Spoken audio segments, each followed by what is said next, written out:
name's Ted Edwards. I'm the Chief Executive Officer of Silverback Asset Management Company. Today we're at Land's End Farm in Norton, one of the properties that are farmed by Fabwell Farming. It's currently run by the Managing Director, Doug Falwell. Doug's been in the industry for well over 30 odd years, very experienced in his field. And I'm basically here today to show you what Silverback are getting involved in terms of the investment that we're trying to attract into the cattle industry, and give you a bit of a background as to what goes on at the farms and how the funds are deployed and how we're going to grow your investment. In today's economic climate in Zimbabwe, investors are looking to preserve their capital and earn real returns on their investments. Hence why Silverback has decided to get involved in the cattle industry, because we believe that by commoditizing cattle into a trust fund and attracting investment into that trust fund, it's a way of moving away from traditional fiat currency investments and contributing to the growth of an industry that is here for the taking. Silverback has created the Mombe Mari Unit Trust Fund, a trust fund directly linked to the cattle, these very cattle that you see behind me, which have been seeded into the trust. There's currently 1.3 million kgs of live cattle available for investment. It's broken down into 13,000 units. One unit essentially represents 100 kgs of live cattle, valued at the CC sales auction prices every 2 weeks. The investment that Silverback raises through the trust fund essentially will be deployed to Fabwell.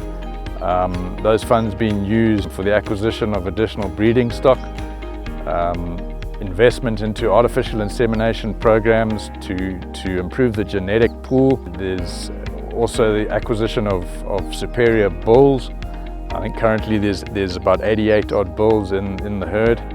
The infrastructural development around the various properties will involve water reticulation development, roads rehabilitation.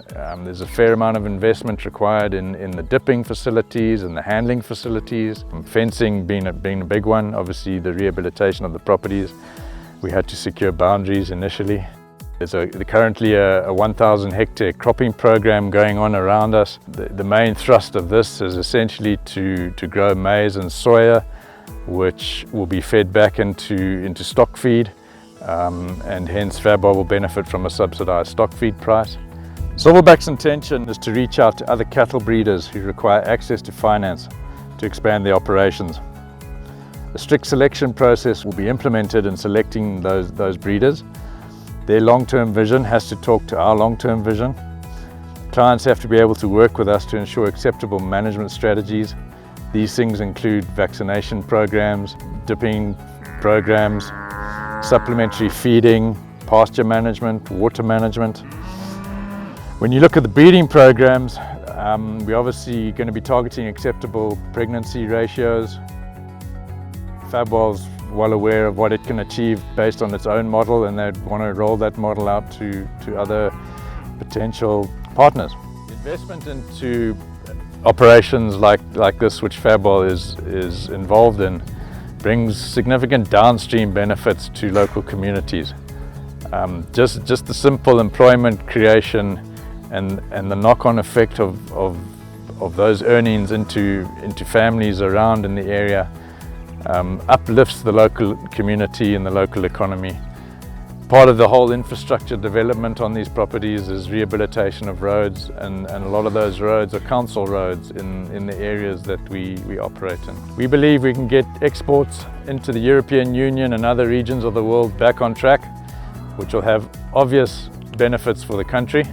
Silverback is very excited with this initiative. I'd like to thank you for your time.